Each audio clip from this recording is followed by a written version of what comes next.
Welcome to a 5-minute summary of The Great Gatsby, one of the most iconic novels in American literature, written by F. Scott Fitzgerald and published in 1925. Set in the glamorous but hollow world of the Roaring Twenties, the story is narrated by Nick Carraway, a young man from the Midwest who moves to Long Island, New York, to work in finance. He rents a small house in West Egg, a fictional town populated by the newly rich. Nick's mysterious and wealthy neighbor, Jay Gatsby, lives in a lavish mansion and throws spectacular parties every weekend. People from all over New York attend, yet no one really knows much about Gatsby himself. Rumors say he's a war hero, a spy, even a murderer. Eventually, Nick receives a personal invitation to one of Gatsby's famous parties. There, he finally meets the man behind the legend, charming, elegant, and deeply private. They quickly become friends. Over time, Gatsby reveals the truth. He was born James Gatz, into poverty, and transformed himself into Jay Gatsby. Everything he has, the mansion, the money, the parties, was built with one goal: to win back Daisy Buchanan, the love of his life. 5 years earlier, Gatsby and Daisy had a passionate romance, but he went to fight in World War I, and she married Tom Buchanan, a wealthy and arrogant man from an old money family. Now, Gatsby is convinced he can recreate the past, if only Daisy will leave Tom and return to him. Daisy lives just across the bay, in East Egg, the land of old wealth and social status.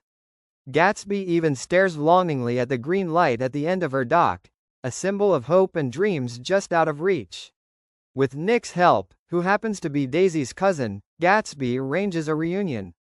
The two are soon wrapped in emotion and nostalgia. Daisy seems to fall in love with him again.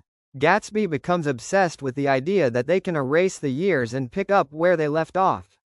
But things begin to unravel. One sweltering summer afternoon, the group, Gatsby, Daisy, Tom, Nick, and Jordan, travel to a hotel in New York City. There, in a tense confrontation, Gatsby demands that Daisy tell Tom she never loved him. Under pressure, she hesitates and admits she loved them both. On the way home, Daisy drives Gatsby's car and accidentally kills Myrtle Wilson, Tom's mistress, in a hit-and-run. Gatsby takes the blame to protect Daisy. Meanwhile, Myrtle's devastated husband, George Wilson, is misled into believing that Gatsby was both the driver and Myrtle's lover. Driven by grief and confusion, George goes to Gatsby's mansion, shoots him, and then takes his own life. In the aftermath, Gatsby's dream dies with him. The guests who once filled his parties vanish. Daisy and Tom quietly disappear, leaving no trace or regret. Only Nick remains, arranging Gatsby's funeral, which hardly anyone attends. Disillusioned by the wealth, carelessness, and moral emptiness of the East Coast elite, Nick returns to the Midwest. He reflects on Gatsby's unshakable hope and tragic downfall. Gatsby believed in the green light, the dream of love, success, and a perfect future. But in the end, his dream was an illusion, and the American dream itself is shown to be flawed and empty when pursued through greed and obsession. The Great Gatsby is far more than a story of love, betrayal, or even tragedy.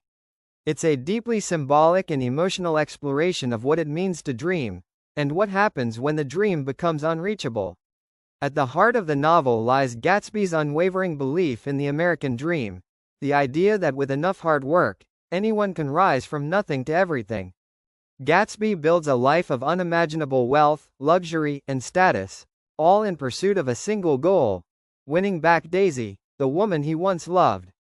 For Gatsby, Daisy represents not just romance, but perfection, the life he believes he deserves. But Fitzgerald masterfully shows us the danger of that dream. Gatsby's vision of Daisy is frozen in the past, idealized beyond reality. He doesn't see her as she is, but as he remembers her, and that version of her never truly existed.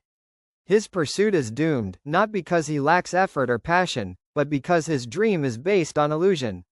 In Daisy, she is not a villain, but she is careless.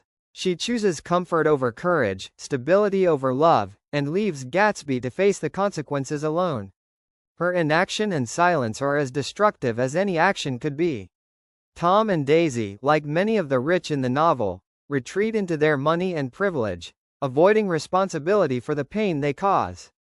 They live behind a protective wall of status and entitlement, untouched by the damage they leave behind. Nick, the narrator, begins the story as an observer, neutral and hopeful. But by the end, he is changed. Disgusted by the cruelty and superficiality of the East Coast elite, he returns to the Midwest, seeking something real. Through Nick's eyes, we come to understand Gatsby not as a fool, but as the most human character of all, someone who dared to dream, who believed in love, and who gave everything for it. The novel's final lines echo this sentiment. Gatsby believed in the green light, that distant symbol of hope, possibility, and a better tomorrow. But as Fitzgerald writes, we beat on, boats against the current, borne back ceaselessly into the past. No matter how hard we try, we are often pulled backward by memory, by loss, by the reality that life rarely matches the dream. And so, The Great Gatsby endures as one of the greatest American novels because it speaks to something universal. The power of hope, the seduction of success, and the tragedy that comes when we chase something, or someone, who cannot be ours.